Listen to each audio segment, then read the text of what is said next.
Hello to all of you beautiful humans watching me today on your phones, or maybe like 1% of you on your computer screens. What we're going to do today is a heavily requested video. Since the dawn of my channel, you guys have been wanting DATURA trip reports, the craziest delirium compound that makes people hallucinate actual real people in their vicinity. Now, this compound, I've said it before, has been used in that very infamous Vice documentary where they extracted scopolamine from it, blow it in people's faces, and continue to brainwash them. What I'm going to do is read one of the trip reports off Arrowwood. You guys know the series. I'm going to tell you what he did right, what he did wrong, what he could have done to practice better safety protocol. In this instance, just don't take scopolamine. Like, duh, seriously. And this is all being done for the sake of harm reduction and safety. I do not, under any circumstances, recommend that anyone takes Jimson weed. Don't touch that shit.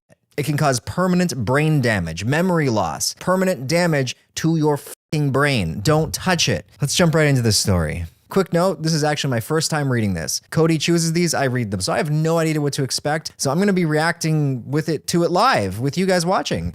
Revisiting this experience is somewhat difficult for me. The few hours I remember are some of the most frightening and potentially deadly I have ever had the displeasure of experiencing. I was 17 and rebellious. Don't take shit when you're 17, first thing. Brain isn't fully developed till 25, maybe. Damaging the still developing brain is nothing but hazardous for your health. I grew up in a very conservative, wealthy family, and by my early teens I found myself experimenting with pot. Mostly out of my desperation for friends. All these teenagers, they want to be socially accepted so bad they'll do anything. Pot is no, I'm kidding. Pot's not that bad. By the time I was 17, I was regularly getting stoned and loving this new world I'd discovered. I was meeting people and spending time in places that my parents would have died had they ever found out about, and I loved it. I loved my independence. I loved thinking I knew better. As does everyone as a teenager. I was a complete moron.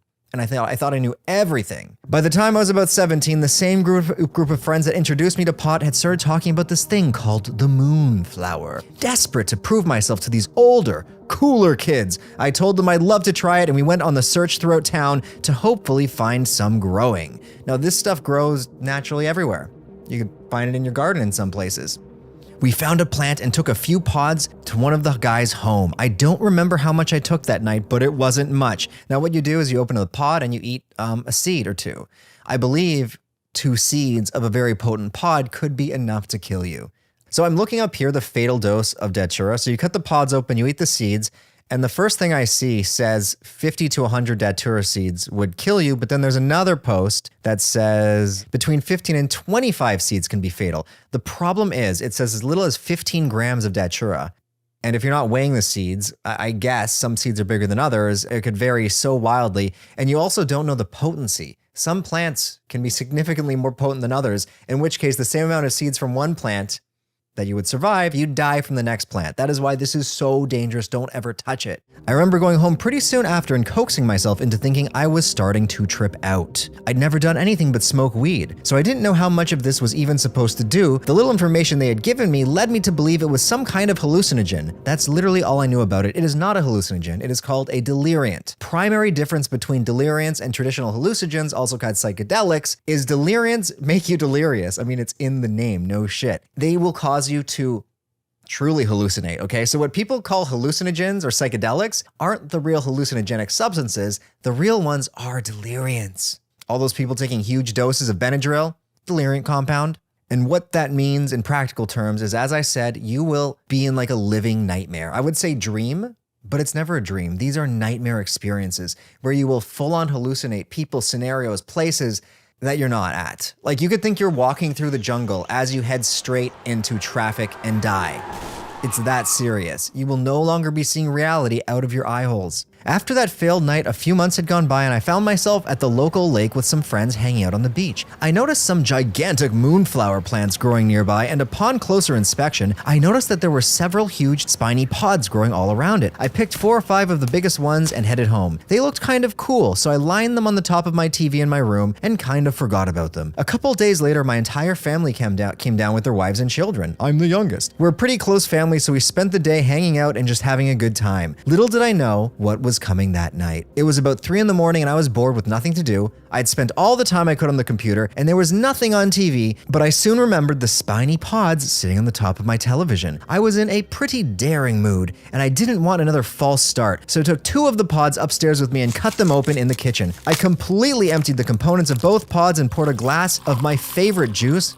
I guess he is 17. I was gonna say, what is he, a kid? His favorite juice? Then proceeded to pour the contents into my mouth where I chewed them up to a pulp and swallowed the mush with a few gulps of fruit juice. It's been 6 years since that night, but as I sit here and remember it, I'm actually gagging as I think about it. I sat in the kitchen for a few minutes, then remembered walking downstairs into my bedroom. I sat on the bed waiting for something to happen, and after 10 minutes or so had passed, I started thinking it must have been another dud pod. Ah, shit. So wait, how many? 10 minutes? This motherfucker didn't even give it an adequate amount of time to take hold of effect, okay? 10 minutes. That's like you take 6 tabs of acid and you wait 10 minutes. You're like, oh, nothing happened. Let's take another 6. Before you take any compound, you must research how long the come-up is. Some substances have crazy long come-ups. When I've tried San Pedro cactus, what's the P one? I keep thinking papaya. It's not papaya. What's the other one? Peyote. San Pedro and papaya cactus. And mescaline, just the extracted mescaline hydrochloride. It's taken sometimes over 3 hours to take effect. All these substances have different onset times. And it's usually, unless you're snorting it or injecting it, gonna take a little longer than 10 minutes. So this is so reckless. This is why you research everything before you do it. I'm already getting mad at this guy. I don't even know him. You fucking stupid 17-year-old. Why are you so fucking stupid? Okay, never mind. I just got really angry thinking you took more, and it doesn't look like you took more. You're still stupid for taking it, but thank goodness you didn't take more. I sat up to walk to the bathroom, and as I got up, I noticed a strong sense of dizziness come over me. It's working, I remember thinking. I walked into the bathroom with a really strong urge to urinate, but as soon as I stood over the toilet, I noticed that I couldn't go. Sounds like me on some substances, like, I don't know, ketamine. Makes it really hard to pee. 3MC, even MDMA can make it so hard to pee. I hate that feeling. No matter how hard I tried, I couldn't start to pee. By this time, the effects were almost doubling every minute or so. Oh shit. And my mind was becoming more and more cloudy. I had to pee so bad, and I remember that every time I got up, that every time I get into hot water, I had a hard time not going. So hey, why not turn on the outside jacuzzi? Genius idea, I thought. I started walking out of the bathroom, and as I caught my reflection on the way out, I stopped and stood there staring at myself, not recognizing the person looking back at me. I sat there, moving my face around and feeling it with my hand as the effects came washing over me faster and faster. I'd never felt anything like this before, and I was kind of liking it. Wow, you're a sick, sadistic person, aren't you? By this time, I had started to teleport around the house. I have absolutely no memory of walking around. I just remember appearing in different rooms. I opened my eyes and I was in my bedroom, looking into the mirror, getting more and more confused about who was looking back at me. Sounds like an ego death. I teleported to the jacuzzi controls and turned it on. The jacuzzi takes a good 20 minutes to heat up, but I just remember suddenly being in my swimsuit and trying to walk outside to get into the warm jacuzzi. I'm gonna take a guess. There is no jacuzzi. He never got in his swimsuit, probably butt-ass naked. Let's find out. I remember having the hardest time trying to lift my legs to walk by now. This guy writes, I don't like his writing. I'm having trouble, I'm stumbling on the words because the words that I think are gonna come next aren't. He's just writing in a slightly different way. It just doesn't sound so organic. I got to the edge of the jacuzzi, which has about a 1 foot high ledge to step over, and I thought I was lifting my leg high enough to step over the ledge, but as I went to take my step, I noticed my foot was only a few inches from the ground. I tried again, and the same result. I bent down and lifted my leg up with my hands, and suddenly I was sitting down in the warm water. I was finally able to urinate, and I was just sitting there in a complete daze. Fun fact, when kids pee in a pool, it doesn't go anywhere. The chlorine does not eliminate the urine. In fact, some people suggest that when your eyes burn from swimming in chlorinated pools, it's the urine that's making your eyes burn. Just think about that. Next time you go in a public pool, or someone's jacuzzi who's been on DATURA and pissed themselves in it, you're just chilling in their pee. This is where I started to piss in and out of consciousness. Oh, pass. So he pissed in and out. The best way to explain it is to say it's exactly like when someone holds my neck and passes me out and I start coming back from it. Does he have a lot of experience getting choked out? The fuck is this guy? He really does like pain and dying. I get this weird static noise in the background, like from a television that slowly fades away, and I'm back to normal again. This started happening over and over again. It was even stranger because the noise of the water and jets mixed in with the static and it all blended together. This is the scariest part. I'll give a brief explanation of the outlay of our backyard to better convey the situation. He's trying to sound intelligent, but I hate his writing. I just hate it. Basically, the pool and jacuzzi sit about 25 feet away from the house, and the house faces a steep drop-off that looks out over the city. There's homes on both sides of ours that are separated by a high brick wall. I was situated in a way that I was facing the house with my back to the drop-off and able to see the brick wall to our neighbor's house in my far right, about 50 feet away. Remember, this is now about 3:30 to 4 in the morning, so it's pitch dark. Yeah, that's it. Pitch black. It's pitch black outside, not pitch dark. Maybe English isn't his first language. I remember looking over at the wall and seeing a dark figure appear. It was more of a black shadow than a person, and it slid up over the wall and started crawling over to me. The moment the first figure started over the wall, it was followed by 3 others that looked exactly like it. I followed them with my eyes, and as they slid up and over the yard until they slipped, they're just slipping sliding around here, into the water in front of me. Then darkness. Now static. I can't see anything, but I can hear the static getting louder and louder. It's building up more and more until it morphs into the sound of the jacuzzi jets. I look up and the figures are gone. He saw the shadow people. Now darkness again. The beings are back. I'm talking to them, but I don't remember what about. Oh, probably about how they're going to take over your soul and possess your body for the rest of your life. Then suddenly I come back to and I'm in the house, standing in the downstairs living room dripping wet. I start walking to my bedroom and I notice the light is turned on. I didn't leave the light turned on, I think to myself. I walk in and to my absolute horror, my entire family is there. They're all staring at me with looks of disgust and surprise. My dad approaches me and in a demanding voice says, "What are you on?" I desperately try to answer, nothing, Daddy. But my mouth won't work. I finally get something close to nothing out. Nothing. And he answers back, "You're slurring your words so badly, I can't even understand you. Now tell me what you're on." I scream back, nothing! And turn to my bed. My mom is sitting on it and I lay down next to her. She places her hand underneath me to feel my heart and I hear her say, "His heart is about to beat out of his chest." I get scared and in my final words utter, "Moonflower. Moonflower. I took the moonflower." They ask in confusion, "What is moonflower?" And I point to my TV. I raise my hand and yell, "Moonflower!" as I point at the pods on my TV. Then darkness swallows me. That was my last memory.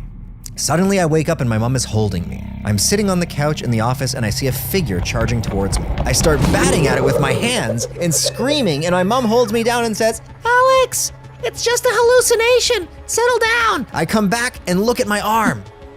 There's a bandage over my veins near my elbow and a hospital ID tag around my wrist. I ask what's going on and my mom tells me I've been in the hospital for the last 24 hours. Apparently they rushed me to the hospital after I passed out on my bed and I went crazy when I got there. I was punching the nurses, holy shit, and swearing at everyone, "You motherfuckers." So they had to restrain me on my hospital bed. I started to seizure.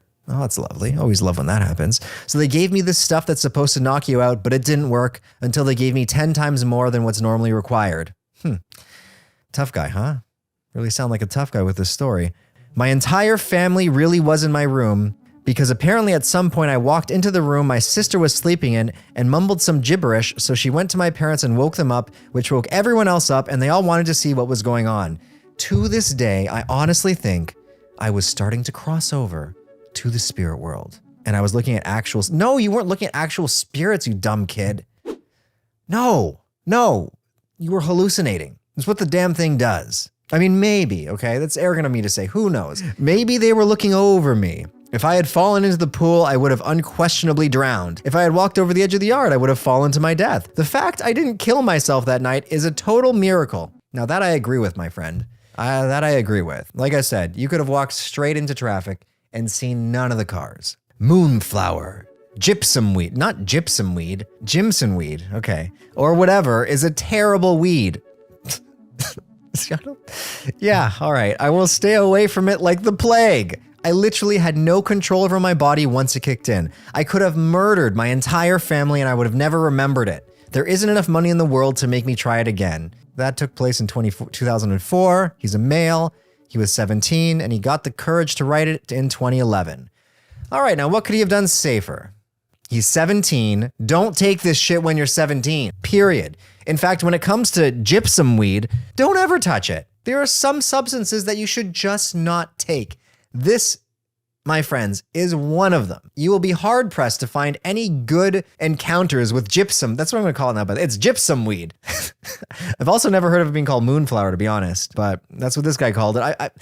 I've read a few, but they're so few and far between. I think you need to be a special kind of psychotic to enjoy this experience, to be totally frank with you. What could he have done better? Like I said, just not take it. What is my advice for him?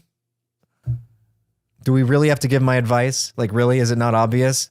Anyway, if you guys enjoyed this video, make sure you smash that like button, leave a comment for the algorithm, head on over to psychsubstance.shop and pick up your very own trip blanket. If you want to see the uncut version of these videos and the last video, there is an epic uncut scene. Like, I mean, probably the best uncut scene in terms of just like wow value of any of my videos. So if you want to see like the real hardcore version of our last video, which is one of my favorite videos I've ever made, link will pop up at the end. Join our Patreon. That and other videos. You can see all the stuff we can't show here. Anyway, take care, guys. Go ahead and smash that like button. I'll see you guys all in the next one. Cheers.